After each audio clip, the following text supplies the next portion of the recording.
Blocher. I'm the Director of Sales with North River Boats. My name is Jay Conn. I'm the General Manager in charge of production at North River Boats. Today's the first in a series that we're putting out called Ask the Experts, where you're able to ask questions and we'll answer them. So, first question here is about foam. Why we don't put foam in boats, the positive advantages of foam, disadvantages of foam. And so, Jay, a few years ago, we stopped putting spray foam, closed cell spray foam in boats. Why did we do that? Well, inherently, two-part foam, which is an expanding foam, has the potential to cause problems with corrosion. It increases weight of the vessel over time, and I think probably kind of one of the main points is that people really need to understand why we put foam in boats or why we don't.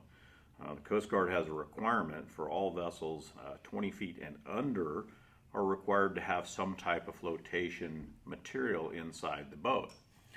And so, just so everybody really understands this, what it means is that foam displaces water. So it doesn't make your boat more seaworthy, it doesn't make it more stable until your boat's clear full of water. So you basically have to swamp your boat before the foam becomes effective. And so over the years, the market for North River became larger and larger boats, so we got further and further away from boats under 20 feet in centerline length. And so we don't put a lot of foam in.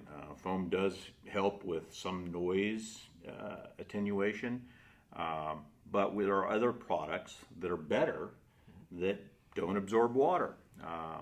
Foam starts out with about a 62 pound per cubic feet displacement, and so it takes a lot of foam when you figure the weight of the boat, the weight of the people in the boat, the weight of the motors in the boat, to displace enough water to float that boat when it's full of water. And in an outboard boat, it has to float level when it's full of water. An inboard boat just has to float with positive flotation. And so it takes up a lot of space in the boat, and inherently it's all based on statistics as well. Coast Guard says that boats under 20 feet are more likely to become swamped than boats 20 feet and larger. And that's why the rule is in effect as it is. It's based on small, open fishing boats, the little tiller handle type boats, those kind of things that are more at risk to being swamped either from a wave or a wake or something along those lines. Right. So a lot of people they're more concerned, when they're running in the ocean and stuff like that, with conditions that are more apt to where they could potentially swamp the boat or something. And so for like our offshore series or our or even our Seahawk series where they opt to have a self-bailing deck, what do we do differently in those boats that make them more seaworthy to be able to go on them? Why or what makes a boat that somebody's going to go offshore? Typically when the sea state conditions are such that the captains the Coast Guard may close bars, and it's generally going to be vessels 21 feet and long and shorter is when they start restricting the bars. And so customers, if they're going to spend the lion's share of their time out in the ocean conditions of the Pacific Northwest, the Great Lakes, those kind of things, they need to have a little bit bigger boat. They need to consider self-bailing decks as an option, and higher sides, more stability with the bigger, wider bottoms. All of those things will make the boat inherently more seaworthy in those kind of sea conditions.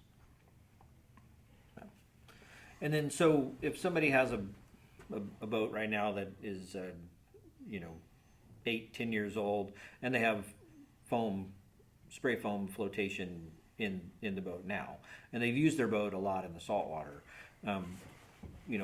what should they do? Well, saltwater, freshwater, brackish water, all of it is inherently bad if you've got 10-year-old flotation foam under your decks. What we've seen over the years is that, sometimes people will forget, they'll wash their boat at the end of the day when they go into the ocean or into the estuaries, and then they take it home and they leave their drain plug in. And so they've got several hundred gallons of water, in their bilge. And over the next 2 or 3 months of them not using their boat, that foam will slowly become absorbed with seawater, fresh water, doesn't matter. It's going to add weight to the vessel. So now that cubic foot of foam no longer displaces the amount of weight it was originally designed for. Right. So for the most part, yeah, freshwater flushing, having a good drain system. What we do today at North River Boats is we don't really recommend ever using spray foam. You should use an ethafoam type product that is engineered for the boat. We can put it in place with proper drainage and those kind of things. With the expanded foam, works really well. It's inexpensive in comparison to ethafoam, but the problem is it retains water, whether it's fresh or salt. And it's, we can put all the drainage you want in there, but when it starts absorbing that, there's no way to really cure the problem. Flushing it with Salt X and all those kind of things will help, but the absorbed material, you can't flush it out. You got to remove it somehow and replace it. Excellent. All right. I think that concludes the first episode of Ask the Experts with North River Boats. If you like the video, click like and subscribe. And if you have an idea, leave a comment in the comment section of what else you'd like to hear. Thank you.